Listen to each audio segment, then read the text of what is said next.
សួស្តីអ្នកទាំងអស់គ្នាស្វាគមន៍កម្មកាន់វីដេអូថ្មី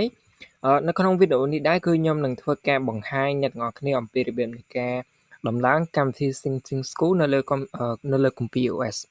អូខេអញ្ចឹងប្រសិនបើអ្នកទាំងអស់គ្នាកំពុងតែប្រើប្រាស់នៅ KOOMPI OS version ក្រោម2ហើយយើងអត់ទាន់មាន PyX ទេ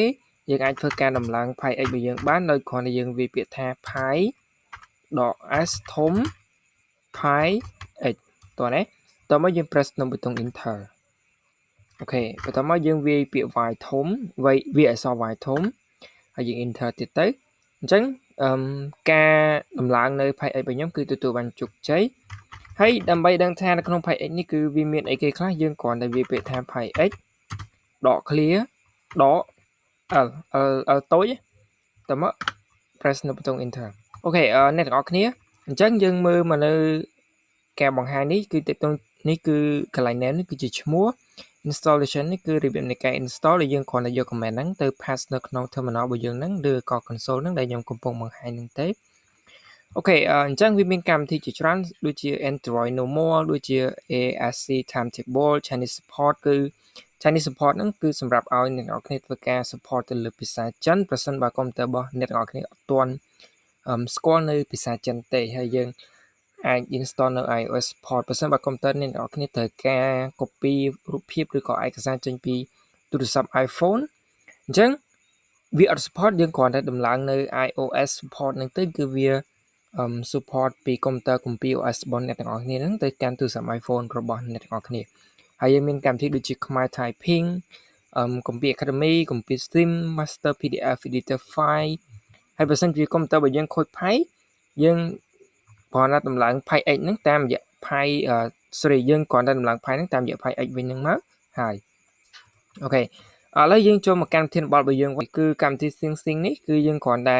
copy នៅ command ទាំងអស់នេះម្នាក់ pyx.s sing.se យើងធ្វើការ copy command ហ្នឹងមកបន្ទាប់មកយើងយកមក paste នៅផ្នែកខាងក្រោមមកអូខេហើយនៅពេលដែលយើង paste ហើយយើងគ្រាន់តែ press ទៅលើប៊ូតុង enter អូខេអញ្ចឹងវាកំពុងតែធ្វើការដំឡើងឲ្យអ្នកទាំងអស់គ្នាអញ្ចឹងសូមរងចាំបន្តិចអូខេអ្នកទាំងអស់គ្នាអញ្ចឹងការ install របស់ខ្ញុំគឺវាបានចំនួន 98% ហើយឥឡូវវាចូល 99% ហើយអូខេអញ្ចឹងសម្រាប់ការដំឡើងនៅកម្មវិធីនេះដែរគឺវាអាស្រ័យទៅលើ speed ឬក៏វាអាស្រ័យទៅលើល្បឿននៃអ៊ីនធឺណិតរបស់អ្នកទាំងអស់គ្នាថាតើវាមានកម្រិតលឿនឬក៏មិនលឿនអីគឺវាតាមនឹងបើសិនជាអ៊ីនធឺណិត speed ខ្សោយដូចខ្ញុំអញ្ចឹងគឺវាធ្វើឲ្យការដំឡើងកម្មវិធីរបស់យើងហ្នឹងគឺវាយូរទាមទារពេលវេលាយូរដែរណាអូខេអ្នកនរគ្នាអញ្ចឹងការ install របស់យើងគឺទទួលបានជោគជ័យឥឡូវដើម្បីបញ្ជាក់ថាវាមានឬមិនមានយើងចូលមកកាន់ menu កំពីអូខេឥឡូវរួចយើងវាពាក្យថា sing អូខេអ្នកនរគ្នានេះគឺជាកម្មវិធី Sing School អូខេអញ្ចឹងការដំឡើងកម្មវិធី Sing របស់យើងគឺទទួលបាននូវជោគជ័យប្រសិនបើអ្នកនរគ្នាមានចម្ងល់ឬក៏បញ្ហាអីផ្សេងអាចសួរមកកាន់ក្រុមការងាររបស់យើងខ្ញុំហើយខ្ញុំនឹងដាក់តំណភ្ជាប់ទៅកាន់ KOOMPI Community Telegram នៅក្នុង description ខាងក្រោមនេះ